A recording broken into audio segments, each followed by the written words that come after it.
আসসালামু আলাইকুম রহমতুল্লাহি ওবরাকাতুহ। আলহামদুলিল্লাহি ওয়াহদা ওয়াসসালাতু ওয়াসসালামু আলা মান লা নাবিয়্যা বা'দা ওয়া আলা আলিহি ওয়া সাহবিহি ওয়া মাওয়ালা। এর মধ্যে আপনার মোটামুটি খাইবারের অভিযান শেষ। এরপরের যেই পর্বটা আমাদের, এটা সংক্ষিপ্ত আলোচনা করব, সময় কম। খাইবারের বিষয়টা গুরুত্বপূর্ণ ছিল, এই জন্য আমরা একটু লম্বা করে আলোচনা করেছি। এরপরে নবী সাল্লাল্লাহু আলাইহি ওয়াসাল্লামের অনেকগুলো সারিয়া এবং গজওয়া হয়েছে। আপনার এর মধ্যে একটা হলো গাজওয়ায়ে ওয়াদি আল কোরা। ওয়াদি আল কোরা নামে একটা প্রসিদ্ধ এলাকা ছিল। নবী সাল্লাল্লাহু আলাইহি ওয়াসাল্লাম খাইবার বিজয়ের পরে ওই এলাকায় অভিযান পরিচালনা করেছেন। তারপরে সারিয়ায়ে আবান বিন সাঈদ, গজওয়ায়ে জাতুর রুকাহ। জাতুর রুকাহটা খুবই প্রসিদ্ধ একটা অভিযান। ওই যে তিন দুশমনের এক দুশমন বনু গাতফান, নবী সাল্লাল্লাহু আলাইহি ওয়াসাল্লাম এবার কুরাইশের সাথে চুক্তি, এখন খাইবারের সাথেও মোটামুটি চুক্তি। এবার নবী সাল্লাল্লাহু আলাইহি ওয়াসাল্লাম ধরছেন বনু গাতফানকে। এই বনু গাতফানে নবী সাল্লাল্লাহু আলাইহি ওয়াসাল্লাম অভিযান পরিচালনা করছেন, গাজওয়ায়ে জাতুর রুকাহ। এই অভিযানে নবী সাল্লাল্লাহু আলাইহি ওয়াসাল্লাম বনু গাতফানকে ঘেরাও করে ফেলছেন। সাহাবায়ে কেরামকে নিয়ে পুরা বনু গাতফানের এলাকা ঘেরাও করা হয়ে গেছে। ঘেরাও করার পরে এবং সেখানে আপনার বনু গাতফানের এলাকাটা চতুর্দিক দিয়ে খেজুর গাছ বেষ্টিত ছিল। আল্লাহ রাসূল সাল্লাল্লাহু আলাইহি ওয়াসাল্লাম বলছেন, খেজুর গাছ কিছু কেটে ফেলো, কারণ ওই অভিযানে ঢুকতে হইলে খেজুর গাছ বাঁধা ছিল। নবী সাল্লাল্লাহু আলাইহি ওয়াসাল্লাম বলছেন খেজুর গাছ কেটে ফেলো। তখন মুশরিকেরা বলতেছিল, দেখো এদের হাতে গাছও নিরাপদ না। আল্লাহ রাব্বুল আলামিন কোরআনে কারীমের আয়াত নাজিল করে বলছেন, যদি আল্লাহর দ্বীনের জন্য গাছ কাটার দরকার হয়, সেটাতে মুমিনদের কোনো গুনাহ নাই। এটা আল্লাহর হুকুমে কাটছে, আল্লাহ এটা কোরআনের আয়াত নাজিল করে সাপোর্ট দিয়েছেন। এরপরে বনু গাতফানের উপরে আক্রমণের পরে যখন ঘেরাও করা হলো, বনু গাতফান শেষে বুঝতে পারছে যে আর কোনো কিছু করার নাই। লাস্টে তারাও ওই বলছে যে আমাদেরকে খাইবারের মতোই এই চুক্তিতে আবদ্ধ করে যে আমরা যা ফসল পাবো অর্ধেক আপনাদেরকে দিয়ে দিব, এই শর্তে আমাদেরকে থাকতে দেন। তারপরে এই গজওয়ায়ে জাতুর রুকাহ, সেখানেও নবী সাল্লাল্লাহু আলাইহি ওয়াসাল্লাম এই শর্তে দিলেন। পরবর্তীতে এই লোকগুলো আস্তে আস্তে আস্তে আস্তে তার পরের প্রজন্ম গিয়ে অনেকে ইসলাম গ্রহণ করছে, আর যেগুলো ইসলাম গ্রহণ করে নাই সেগুলো আস্তে আস্তে চলে গেছে, ওই এলাকায় আর দীর্ঘদিন অবস্থান করে নাই।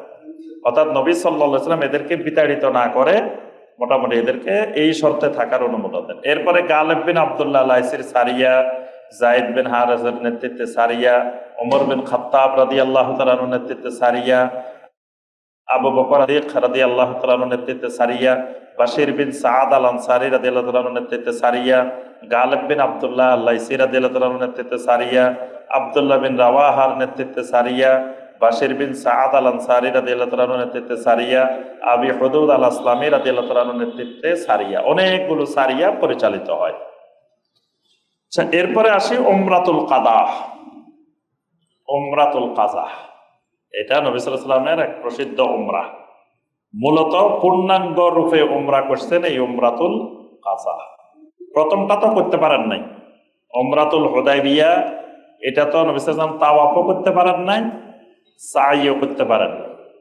শুধু যখন বাধাগ্রস্ত হয়েছেন তখন মাথা মুন্ডন করছেন আর হাদি জবাই করছেন।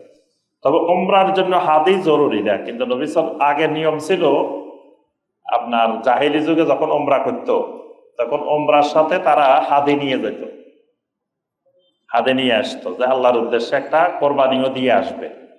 তো এই ভিত্তিতে নবী সাল্লাল্লাহু আলাইহি ওয়াসাল্লাম আপনার ওই হাদি নিয়ে আসছিলেন, আর সাহাবায়ে কেরামের সাথে হাদি নিয়ে আসছিলেন। তা হাদি জবাই করছেন, মাথা মুন্ডন করছেন। এটা ছিল উমরাতুল হুদাইবিয়া। তো ওই চুক্তিতে বলা ছিল যে পরবর্তী বছর 3 দিনের জন্য আপনারা মদিনা থেকে আসবেন, সাথে শুধুমাত্র একটা কোষবদ্ধ তরবারি থাকবে, এর বাহিরে আর কিছু থাকা যাবে না। এইভাবে এসে 3 দিন থেকে উমরা পালন করতে পারবেন। এটা হুদাইবিয়া সন্ধির চুক্তির মধ্যে লেখা ছিল।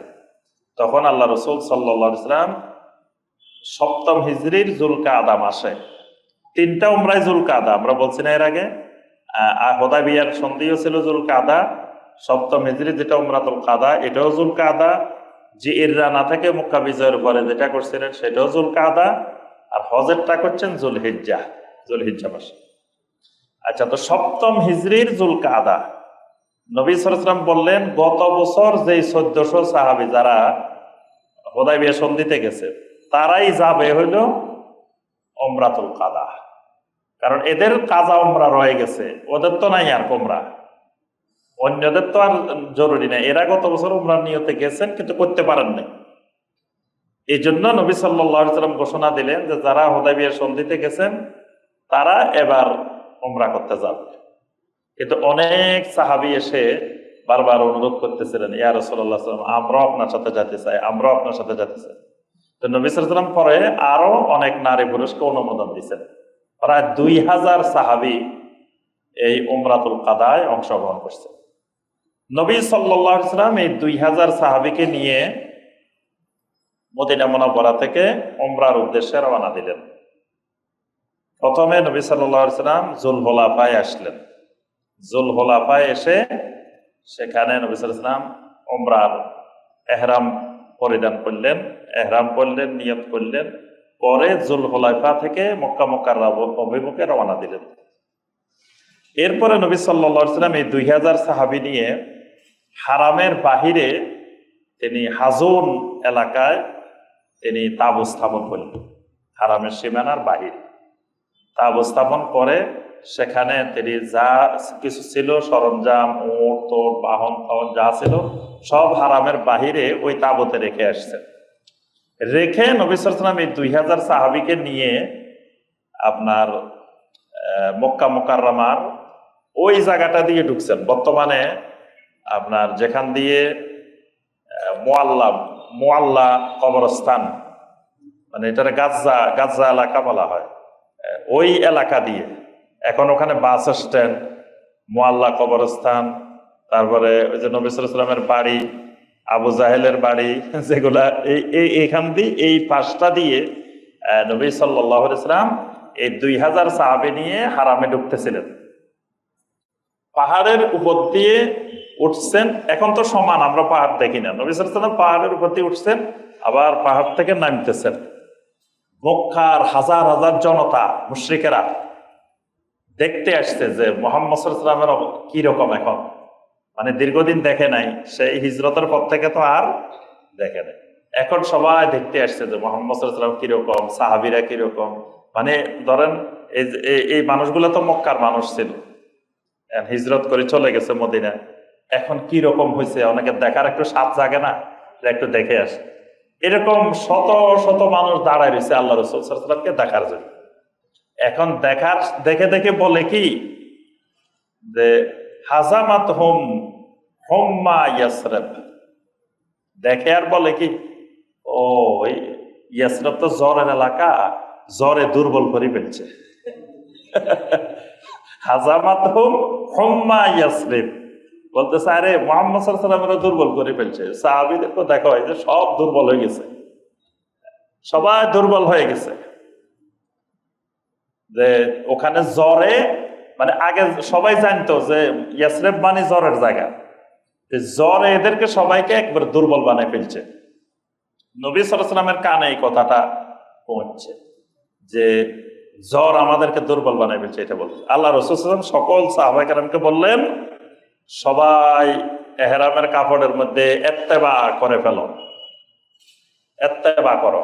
ইত্তেবা মানে উপরের কাপড়টাকে ডান কাঁধ খোলা রাখতে হবে, ডান কাঁধের বগলের নিচে দিয়ে বাম কাঁধে দিয়ে রাখতে হবে, ঢেকে রাখবে, ডান কাঁধ খোলা থাকবে। এটার নাম হলো ইত্তেবা। যে সম্পূর্ণ তাওয়াফ হবে ইত্তেবার ভিত্তিতে, মানে খোলা থাকবে, 7 চক্করেই ডান বাহু খোলা থাকবে। আর প্রথম 3 চক্করে রমল করতে হবে। রমলটা কি? দৌড়ের ভঙ্গিতে বীর বিক্রমে তাওয়াফ করতে হবে। হাজরা আসওয়াদ থেকে শুরু করে রুকনে ইয়ামানি পর্যন্ত, শুধু রুকনে ইয়ামানি থেকে হাজরা আসওয়াদ এটা স্বাভাবিক গতিতে যাবে, কিন্তু বাকি অংশটুকু মানে রমল করতে হবে। মানে মক্কার মুশরিকদেরকে দেখাইতে হবে যে মদিনার জ্বর আমাদেরকে দুর্বল করে নাই, মদিনার জ্বরে কিছুই করতে পারে না, আমরা এখনো শক্তিশালী আছি। এই বীর বিক্রমে 2000 সাহাবী এই ইত্তেবা করলেন এবং রমল করলেন। রমল করে তাওয়াফ করতে, তারা দেখতেছে দাঁড়া দাঁড়ায়। এই অবস্থা দেখে তারা বলতেছে, আরে আমাদের ধারণা তো ভুল, মদিনার জ্বর, ইয়াসরিবের জ্বর তো তাদেরকে দুর্বল করে নাই, আরো শক্তিশালী করে দিছে। তখন তাদের অন্তরে ভীতি সৃষ্টি হয়েছে। এই জন্য এটা এখনো সুন্নত। প্রথম যেই উমরার তাওয়াফ হবে, প্রথম তাওয়াফটা, আর কোনো তাওয়াফে হবে না। সর্বপ্রথম যে তাওয়াফটা হবে এটার মধ্যে ইত্তেবা করতে হবে এবং রমল করতে হবে, মানে ডান কাত খোলা রাখতে হবে পুরুষেরা, আর রমল করতে হবে। এখন তো মানুষের ভিড়ের কারণে বেশি রমল করা যায় না, তবুও যতটুকু সম্ভব রমল করতেই হবে। আল্লাহ রসুল সাল্লাল্লাহু আলাইহি ওয়াসাল্লাম এইভাবে তাওয়াফ করলেন, সাই করলেন, হলক করলেন, এর মাধ্যমে উমরাতুল কাদা সমাপ্ত করলেন। এই উমরাতুল কাদার পরে নবী সাল্লাল্লাহু আলাইহি ওয়াসাল্লাম এখানে মক্কা মুকাররমায় কয়েকদিন ছিলেন। উমরাতুল কাদার সময় যখন আসছেন কয়েকদিন অবস্থান করছেন। এর মধ্যে ওনার চাচা আব্বাস রাদিয়াল্লাহু তাআলা আনহুর আপনার মধ্যস্থতায়, ওকালতিতে নবী সাল্লাল্লাহু আলাইহি ওয়াসাল্লামের আরেকটা বিবাহ সম্পন্ন হয়। এই স্ত্রীর নাম হলো, আমাদের এই মায়ের নাম মাইমুনা বিনতে হারেস রাদিয়াল্লাহু। এটার কারণ ছিল, মানে প্রত্যেকটা বিয়ের সাথে অনেকগুলো কারণ নিহিত আছে। এটার মধ্যে বড় কারণ ছিল, হারেস যিনি মাইমুনার বাবা, উনি মক্কা মুকাররমার পার্শ্ববর্তী যে এলাকাগুলো ছিল কুরাইশদের পাশে, এই এলাকার মধ্যে সবচেয়ে বড় নেতা। তো তার মেয়ে বিয়ে করলে তাহলে ওই গোত্রগুলো থেকে শত্রুতা কমে যাবে, যে এদের গোত্রে জামাই জামাই হলে আরবদের নিয়ম ছিল যে তার বিরুদ্ধে কিছু করা, কারণ জামাইয়ের মেহমানদারি তো আলাদা, সে যেই ধর্মেরই হোক, যেই মতেরই হোক, যেই রকমের হোক। এই জন্য আল্লাহ রাব্বুল আলামিন বেছে বেছে ওই সকল কওমের মধ্যে নবী সাল্লাল্লাহু আলাইহি ওয়াসাল্লামের জন্য বিবাহের ব্যবস্থা করছেন। আমি গতবার মক্কা মুকাররমা থেকে যখন হজের পরে এয়ারপোর্টে আসতেছি, তখন একজন বাঙালি ভাইয়ের গাড়িতে আসতেছিলাম। তো উনি আমাকে আরেকটা রাস্তা দিয়ে নিয়ে গেছেন, মানে জেদ্দা আনার সময়। তো ওই রাস্তায় আমাকে নিয়ে গেলেন যে মাইমুনা রাদিয়াল্লাহু তাআলা আনহার কবর, মানে নবী সাল্লাল্লাহু আলাইহি ওয়াসাল্লামের এই স্ত্রী যে মাইমুনা রাদিয়াল্লাহু তাআলা আনহা, ওনার কবর কিন্তু মদিনা না, বাকি কবরস্থানেও না। আম্মাজান খাদিজার কবর মুআল্লা কবরস্থানে, আর বাকি অন্যান্য স্ত্রীদের কবর হলো সবাই বাকি কবরস্থানে। কিন্তু এই মাইমুনা রাদিয়াল্লাহু তাআলা আনহার কবর ওনার বাপের বাড়ি যে এলাকায়, ওই বনু হারেসের যে এলাকাটা ছিল, ওখানেই ওনার কবর। এটা এমনি আমরা জেদ্দা আসার রোডে পড়ে না, ভিতরের দিকে। তো উনি আমাকে দেখাইলেন যে এটা হলো এই মাইমুনা রাদিয়াল্লাহু তাআলা আনহার কবর, এবং সেখানে অনেক মানুষ যায়, বিশেষ করে ইরাকের আরো বিভিন্ন দেশের অনেক লোক দেখলাম যে মাইমুনা রাদিয়াল্লাহু তাআলা আনহার কবর জিয়ারত করতে যায়। তো এখানে নবী সাল্লাল্লাহু আলাইহি ওয়াসাল্লামের সাথে এই মাইমুনা রাদিয়াল্লাহু তাআলা আনহার বিবাহ হয়। আল্লাহ পাক সূরা আল ফাতহের 27 নম্বর আয়াতে কারিমায় যে কথা বলছিলেন সেটার বাস্তবায়ন এই উমরাতুল কাদার মাধ্যমে করে। সেখানে আল্লাহ পাক বলছেন, লাকাদ সাদাকাল্লাহু রাসূলাহুর রুইয়া বিল হক লাতাদখুলুন্নাল মাসজিদাল হারামা ইনশাআল্লাহু আমিনিন মুহাল্লিকিনা রুউসাকুম ওয়া মুকাসসিরিনা লা তাখাফুন। আল্লাহ পাক তার রাসূলের স্বপ্নকে সত্যে বাস্তবায়ন করছেন। নবী সাল্লাল্লাহু আলাইহি ওয়াসাল্লাম স্বপ্ন দেখছিলেন হুদায়বিয়া সন্ধির আগে, যে তিনি আল্লাহর ঘর তাওয়াফ করতেছেন, উমরা করতেছেন। সেই স্বপ্নটাকে আল্লাহ রাব্বুল আলামিন এখানে বাস্তবায়ন করলেন এই উমরাতুল কাদার মাধ্যমে। নবী সাল্লাল্লাহু আলাইহি ওয়াসাল্লাম সেই উমরাটা, স্বপ্নে যে উমরাটা দেখছিলেন সেই উমরাটা নবী সাল্লাল্লাহু আলাইহি ওয়াসাল্লাম এর মাধ্যমে বাস্তবায়ন করছেন। এবং আল্লাহ পাক সেখানে বলছেন, মুহাল্লিকিনা রুউসাকুম ওয়া মুকাসসিরিন, কেউ মাথা হলক করবে, কেউ মাথা কসর করবে। আমরা এবার দুটাই আমল করছি, হলকও করছি, কসরও করছি। কারণ আমরা গেছি শেষ দিকে, তো তখন যদি প্রথমে হলক করে ফেলি তো এর 3-4 দিন পরে হজ, এরপরে মাথা আর কি হলক করবে, চুলে তো নাই। এই জন্য আমি সবাইকে বলছি যে আমাদের জন্য সুন্নত হলো প্রথমে কসর করবেন উমরার পরে, তারপরে হলক করবেন। তাহলে মুহাল্লিকিনা রুউসাকুম ওয়া মুকাসসিরিন দুইটারে আমল হবে একসাথে। আল্লাহ রাসূল সাল্লাল্লাহু আলাইহি ওয়াসাল্লাম স্বপ্নে দেখছিলেন কেউ হলক করতেছে, কেউ কসর করতেছে। এই স্বপ্নের বাস্তবায়ন আল্লাহ রাব্বুল আলামিন উমরাতুল কাদার মাধ্যমে করলেন। তো আমরা আজকে এই পর্যন্ত উমরাতুল কাদা পর্যন্ত, ইনশাআল্লাহ পরবর্তী আমাদের সিরাতের প্রোগ্রামে পরবর্তী বিষয়ে আমরা আলোচনায় যাব। অষ্টম হিজরির গুরুত্বপূর্ণ বিষয়গুলো নিয়ে। আল্লাহ রাব্বুল আলামিন আমাদের সবাইকে নবী সাল্লাল্লাহু আলাইহি ওয়াসাল্লামের সিরাতকে ভালোভাবে জানার, বোঝার, নবী সাল্লাল্লাহু আলাইহি ওয়াসাল্লামের সিরাতের আলোকে আমাদের জীবন গড়ার আল্লাহ পাক তৌফিক দান করুন। নবী সাল্লাল্লাহু আলাইহি ওয়াসাল্লামের সিরাতের আলোকে, সুন্নতের আলোকে আমাদের জীবন পরিচালনা করার তৌফিক দান করুন। নবী সাল্লাল্লাহু আলাইহি ওয়াসাল্লামের সিরাত জানার মাধ্যমে নবী সাল্লাল্লাহু আলাইহি ওয়াসাল্লামকে ভালোভাবে জানার, বোঝার আল্লাহ পাক আমাদেরকে তৌফিক দান করুন। আমিন ইয়া রাব্বাল আলামিন। আজকে আমাদের নাই বক্স দিছেন? জি, সম্মানিত ভাই ও বোনেরা, আপনারা আমাদের তাফসীরুল কোরআনের জন্য সহযোগিতা করবেন। বক্স আছে, বক্সে যথাসম্ভব সবাই সহযোগিতা করে যাবেন ইনশাআল্লাহ। জি ভাই,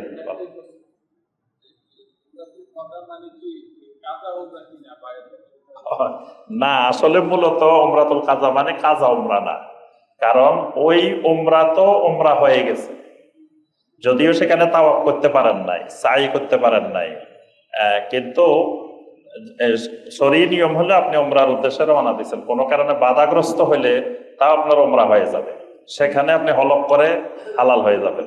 তো নবী সাল্লাল্লাহু আলাইহি ওয়াসাল্লাম এবং সাহাবীরা ওই উমরা যে আসছেন ওইটাও মূলত তাদের উমরা হয়ে গেছে, এটা একটা উমরা, কিন্তু ওই উমরার মধ্যে যেহেতু পরিপূর্ণরূপে তাওয়াফ সাই এগুলো করতে পারেন নাই, আমিনিন করতে পারেন নাই, লাতাদখুলুন্নাল মাসজিদাল হারামা ইনশাআল্লাহু আমিনিন, নিরাপদভাবে হারামে প্রবেশ করা সেটা পারেন নাই।